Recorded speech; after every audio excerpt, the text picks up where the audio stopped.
Hey guys, welcome back to my channel, or if you're new, I'm MR2, and today we will be compression testing my MR2 because she's not running quite right.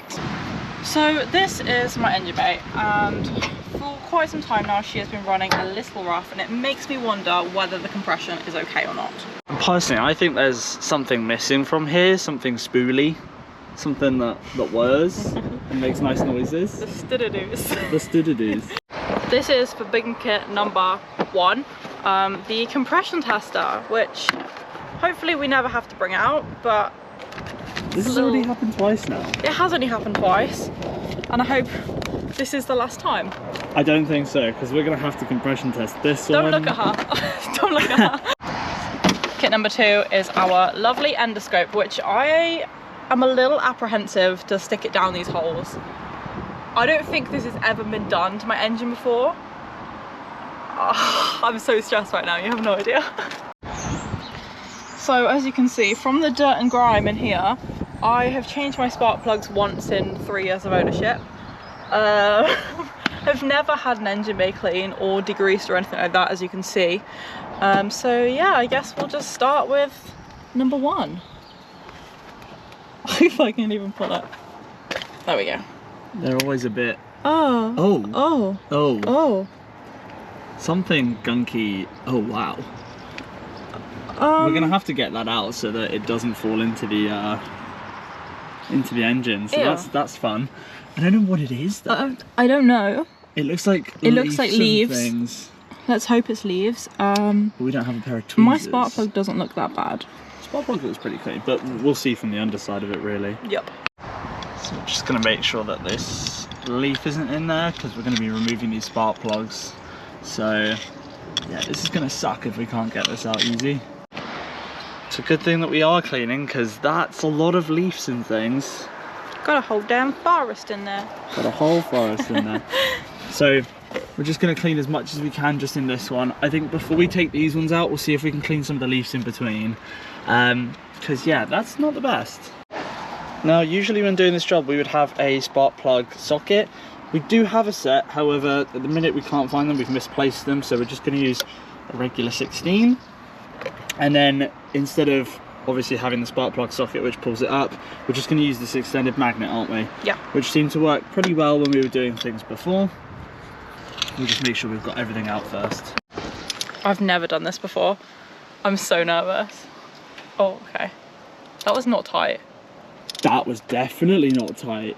It should be tight but not super tight, so we can get the torque wrench out and do these properly in a bit, but that was way too loose. So maybe the lumpy issues of running could just be that. Maybe just one loose spark plug. I'm hoping one way or another. I'm kind of hoping the engine's blown so we can get a spoolie boy in here. When compression testing, obviously we've compression tested yours before.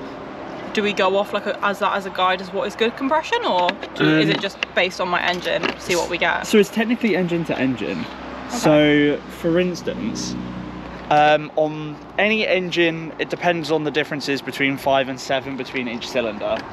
In an MR2, we're looking again roughly between 5 and 7 of a difference, but damn, they look clean actually. And they're only a little lean, so you can tell by the My spark plugs white. have never been gapped either. Is that something that we should? Nah, we can definitely look to. I mean, it's not going to be a big deal if the car's running okay. Yeah. But yeah, we can definitely look into that. Okay.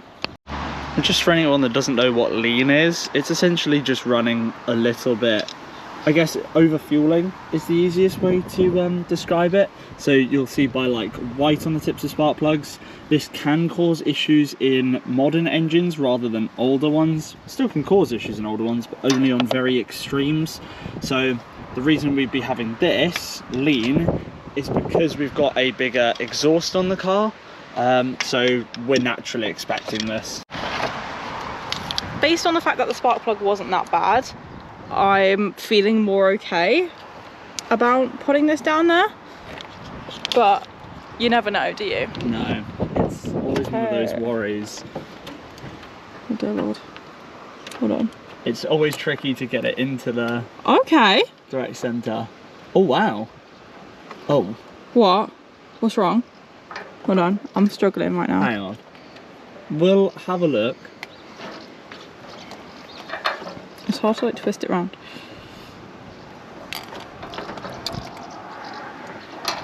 That line across the centre. Yeah, what is that line? That's the only bit that I'm questioning. Colour-wise, when we're looking at this so far, this is actually healthier than mine. However, that mark across the centre isn't ideal. Kind of looks like a possible... You see that? Yeah. There's like two little tiny sections here which kind of look like they might be hits. Yeah.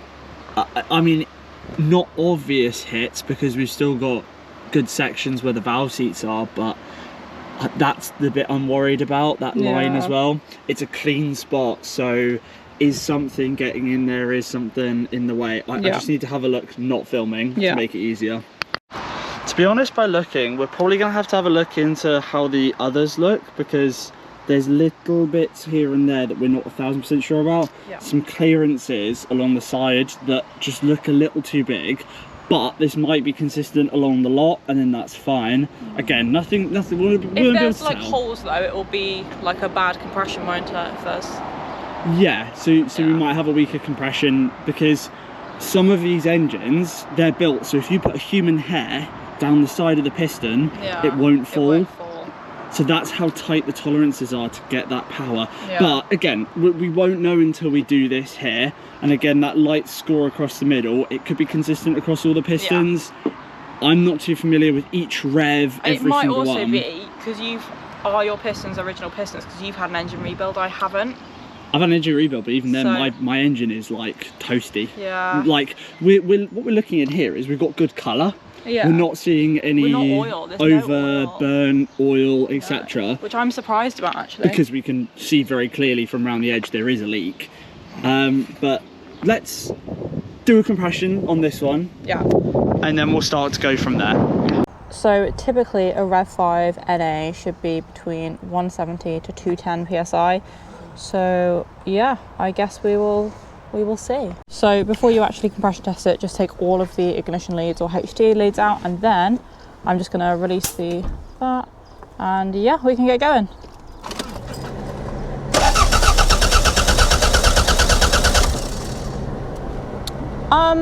Where are we sat?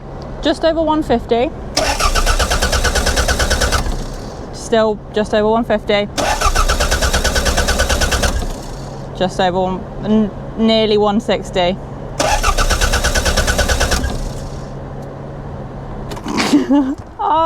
Okay. Where are we? You can smell the fuel. Oh, sugar. Okay. But it really took a long time to get that. So if you remember when we did mine, it was literally and then we were in. Yeah. This is taking a lot. Okay, let's take a picture of this, and I guess we'll test the other ones as well. There we go. On to the next one. So this one was in a little tougher than last, so it was probably actually incorrectly. We're just taking the next one off, and hopefully the engine's okay.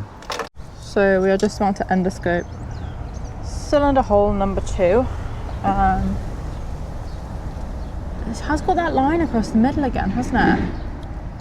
It's also got something metal in there, it looks. You see all those little... This one's definitely a hotter piston, you can tell. Is that metal in there? So we are thinking that there might be some metal in this one. Come on. Which isn't ideal.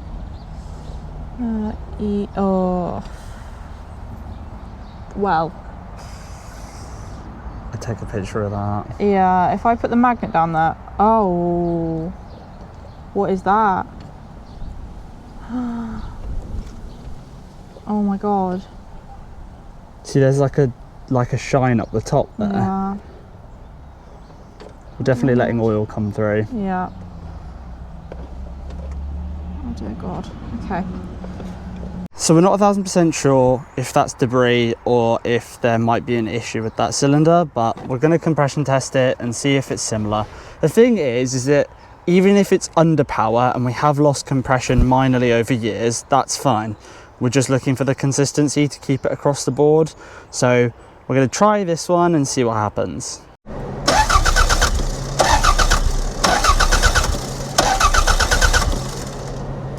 150. Let me go again a little more.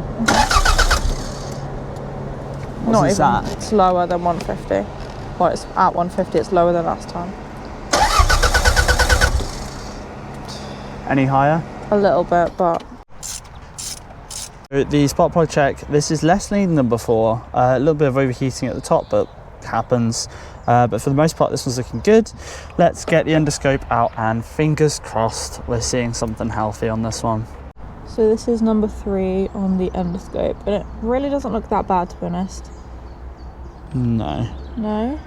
There's some oil in there, which is about natural, because it's an old engine that's never been built. But there's no bits of metal, there's no scoring. The edges look fine as well, which is what we were looking at and we were having some trouble with on the other ones. But this back section as well is nice and seated.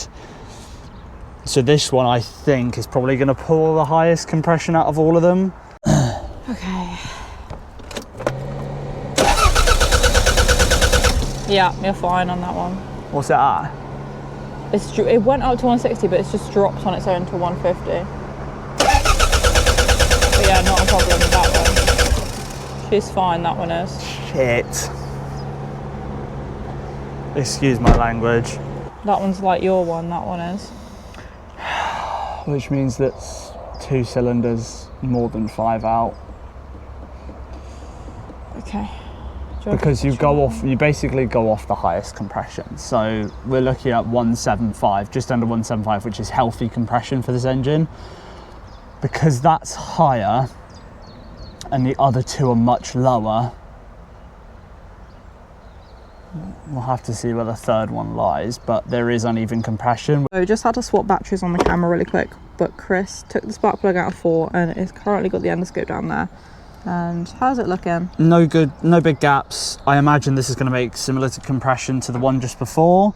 The concerning bit is now just going to be the fact that we've got 2 cylinders quite drastically out. So we've got one that's about 10 psi out, one that's about 5 psi out. So we at least know that cylinder 2 is probably bad. That's the one we saw little metal, well, we don't know if it's little metal chunks or something, but you could see wear around the outside as well. And this is without us checking the cylinder walls and everything like that, the bearings.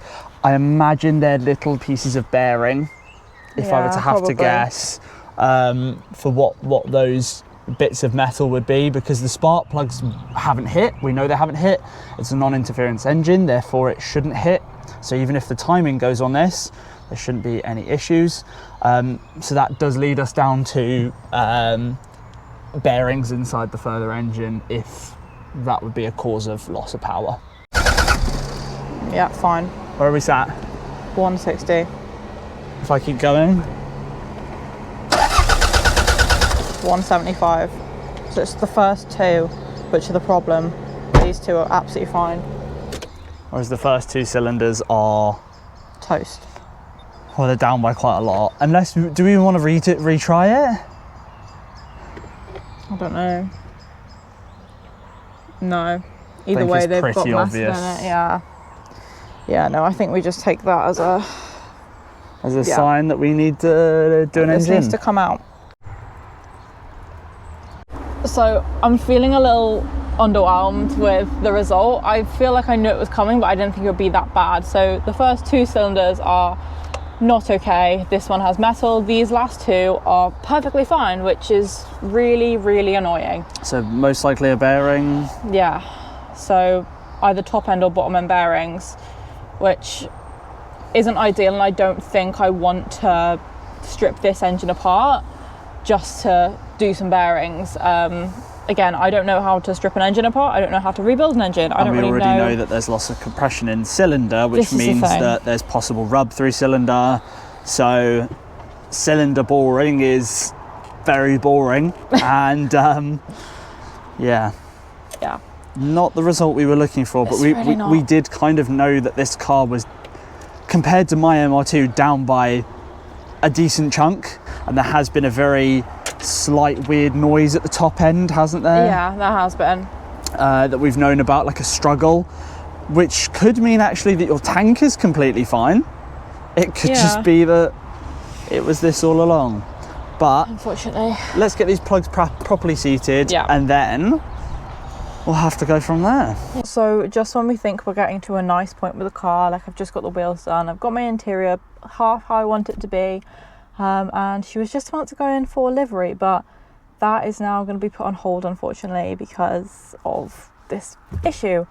I'm a little bit apprehensive because we've dropped an engine out of Chris's car before, which obviously is an MR2, changed the clutch, so now I'm just sort of thinking like, where do I want to go engine swap wise? So if you guys have any suggestions, or you guys have done this before, know how to make it work, please let me know.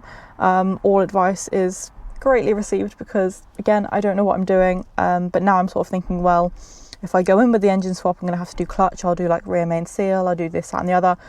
So yeah, I guess that's more content, not the ideal content I wanted to make, but yeah.